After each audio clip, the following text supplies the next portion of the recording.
Long lines at the Capitol as Texans wait to have their say on legislation to loosen gun laws. The Permitless Carry bills call for no background check, no training, no demonstration of proficiency.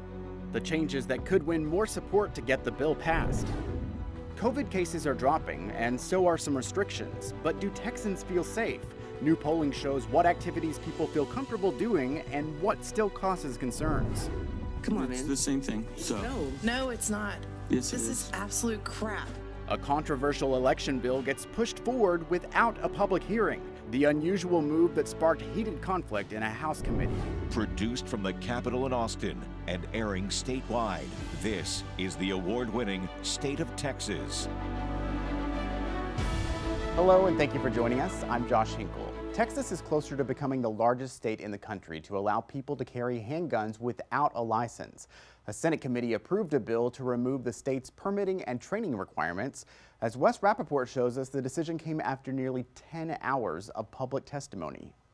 In the line outside this Senate hearing room, Angelica Halfin waited her turn to tell lawmakers about her son Harrison Schmidt. Police say he was shot and killed in a 2019 road rage incident. Halfin was one of more than 170 people who signed up to speak about the bill that would allow Texans to carry firearms without a permit. Supporters say it removes barriers for people who want to protect their families. People of lesser means are more directly affected by such restrictions because they may or may not have the means to apply for a license to carry a handgun. Opponents worry it would wipe away safeguards for carrying handguns. The Permitless Carry bills call for no background check, no training, no demonstration of proficiency. Republican State Senator Charles Schwartner is carrying the bill in the Senate. He proposed 6 new changes, adding back the offense of carrying while intoxicated, removing fees for licenses to carry for Texans who still want one, removing the section that says officers can't profile someone based on carrying, enhancing penalties for felons caught carrying, ensuring certain places like schools and hospitals can still stop Texans from carrying on the property, and requiring DPS to launch a free optional online course on safety and gun laws. After he was non-committal last week, Governor Greg Abbott said in a radio interview this week he would sign a permitless carry bill if it reached his desk. At the Texas Capitol, I'm Wes Rappaport for State of Texas. Lieutenant Governor Dan Patrick previously said that the bill did not have the votes to pass the Senate, but in a radio interview Thursday, Patrick said that could change, and he expects the bill to come up for a vote on the floor next week.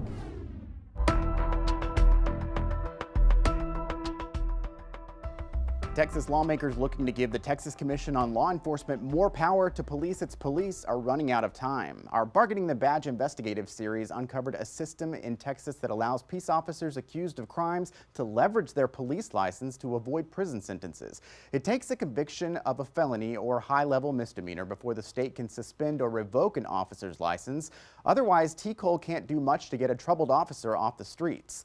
The Sunset Advisory Commission just finished a top-to-bottom review of T-Cole and deemed the agency is toothless in regulating Texas law enforcement. The Sunset bill aimed at fixing T-Cole this session won't, at least not for a couple more years. Here's investigator Jody Barr. You can open the door or we can kick it in. All across Texas. In hundreds of cases, Texas peace officers have committed crimes and made deals with prosecutors to avoid prison. I'm a peace officer. Where at?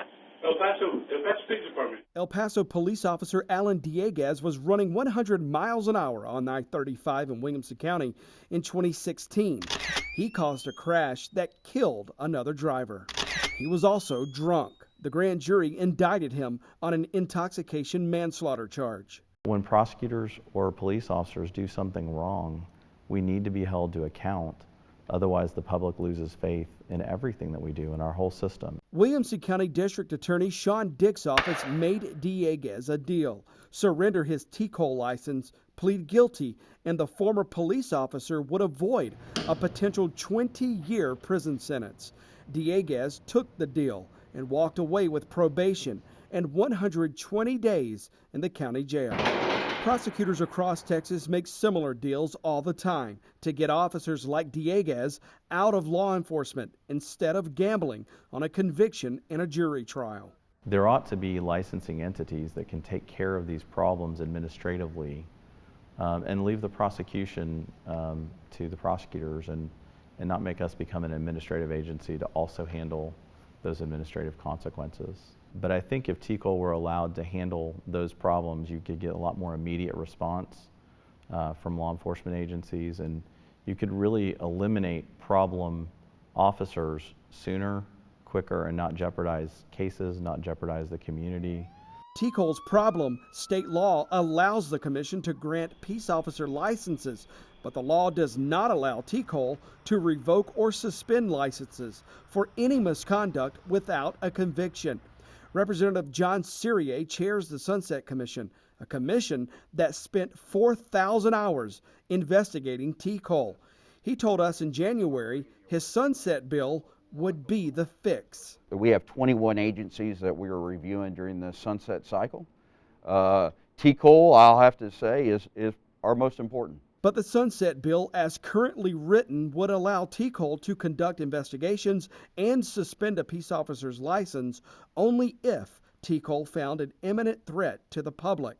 Despite Sunset's report calling TCOL toothless in sanctioning peace officers, the Sunset bill does not contain language allowing TCOL to sanction licensees for less than a conviction.